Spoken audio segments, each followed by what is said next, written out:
Good day, Kamaster! Welcome sa Battery Master TV. Sa video na to, isishare ko sa inyo itong battery ng ating customer na Motolite Excel. Ayan po, Excel ang brand nito. Ang size or sukat sa battery na ito, NS40 lamang, 34 Ah or ampere, 12 volts, maintenance free battery. Shout out muna tayo. Shout out kay Mini TV 1725, shout out kay Niloyo 105, shout out kay Mats RM, shout out kay Sarap Lamon, at sa lahat ng silent viewers, shout out po sa inyong lahat. Sa mga gustong magpa-shout out, mag-comment lang kayo dyan sa ating comment section.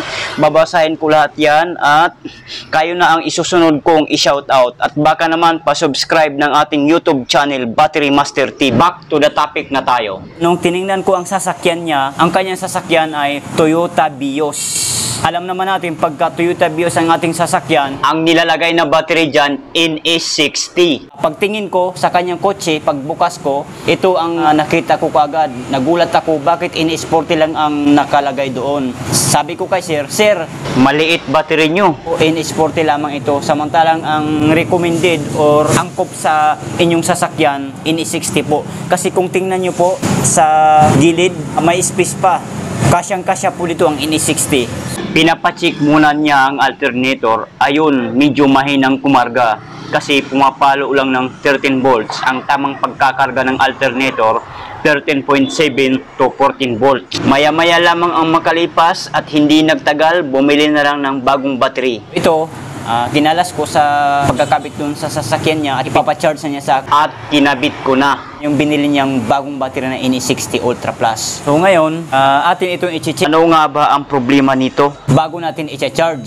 Okay? So, tanggalin natin itong kanyang sticker sa ibabaw. Ayan. Tanggal na yan. At bubuksan natin yung 6 na takip.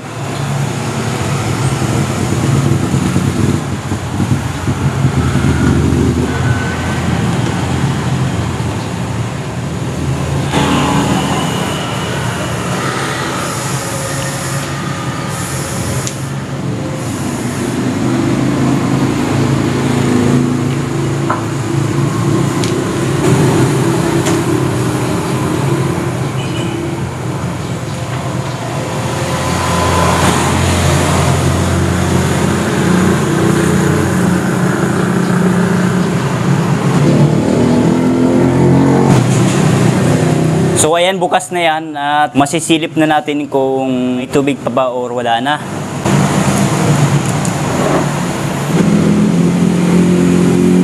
Tingnan natin.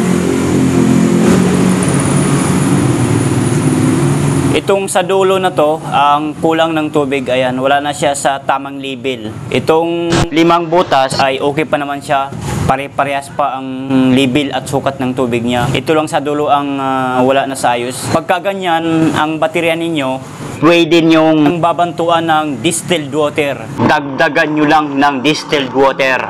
Huwag nyo gawing pandagdag or pangbanto ang battery solution kasi sisirain ang plates niyan. Dagdagan natin yan ng kaunting distilled water. Ito po ang itsura ng distilled water. Ayan.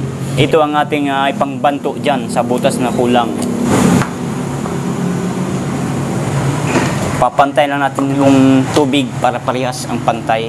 Para magpantay sa karangan niyang 5 butas. Kulang pa kaunti.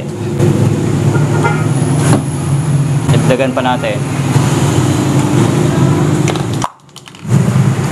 So ayan, ayos na yan. Tingnan nyo, nasa tamang level na siya. Pare-parehas na ang sukat at level ng tubig.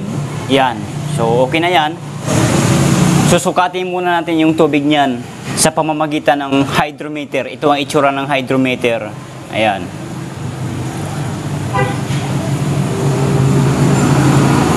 Mulang sukat ng tubig, tumapat sa kulay pula. 1200 po yan. So, ibig sabihin, wala nang specific gravity ang tubig ng battery na ito. Recharge siya, lubat. Pangalawang butas, ganoon din, 1200 pa rin ang sukat ng tubig, tumapat sa kulay pula. Wala pa rin specific gravity ang tubig ng battery. Pangatlong butas, ganoon pa rin, 1200 pa rin siya, tumapat sa kulay pula ang sukat ng tubig. So wala pa rin specific gravity ang tubig ng battery. Ang apat na butas tayo. Ganun pa rin, 1200 pa rin. Tumapat pa rin sa kulay pula ang sukat ng tubig. Wala pa rin specific gravity ang tubig ng battery. Panglimang butas tayo. Ganun pa rin, 1200 pa rin ang sukat ng tubig. Tumapat sa kulay red. So wala pa rin specific gravity ang tubig ng battery. Pang-anim na butas. Ganun pa rin, tumapat pa rin sa 1200 ang sukat ng tubig. Tumapat sa kulay pula. Wala pa rin specific gravity ang tubig ng battery. So overall, ang status sa battery na ito ay okay pa naman siya. I-charge lamang. Ibig sabihin, low-bat lamang siya. Need siya na kakargahan. Kailangan siyang kakargahan para lumakas ulit. At pwede na nating gamitin. So, susubukan natin iti-tester kung ilan lang natitirang voltahe sa battery na ito.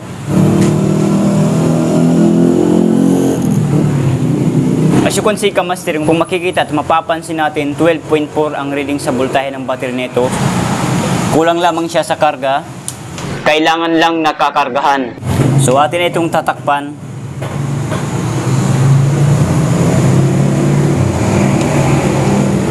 I'm so sorry. Hindi pala muna natin itong takpan. May kailangan pa tayong i-observe nito.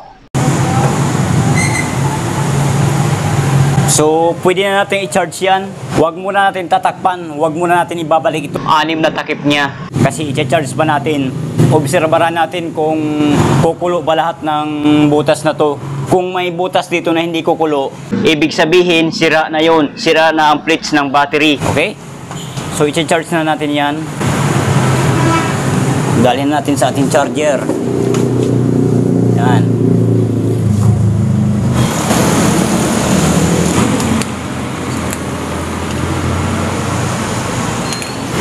Positive sa negative. Yan. Remember, ang pagkabit sa alligator clip ng ating charger, hindi lang basta ng kabit lang tayo. Kailangan ayusin din natin ang pagkabit. Kailangan mahigpit ang pagkakapit. Huwag lang basta ilalagay para maganda ang daloy at pagkakarga ng kuryente sa battery. Yan, okay na yan. Mahigpit na yan. At ay saksak muna natin tong kanyang plug. Ayan. Saksak na yan. So, i-open natin.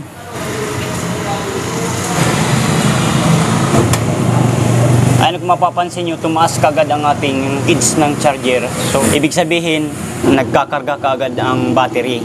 Okay? Ang pagcha-charge niya, nasa 8 oras po.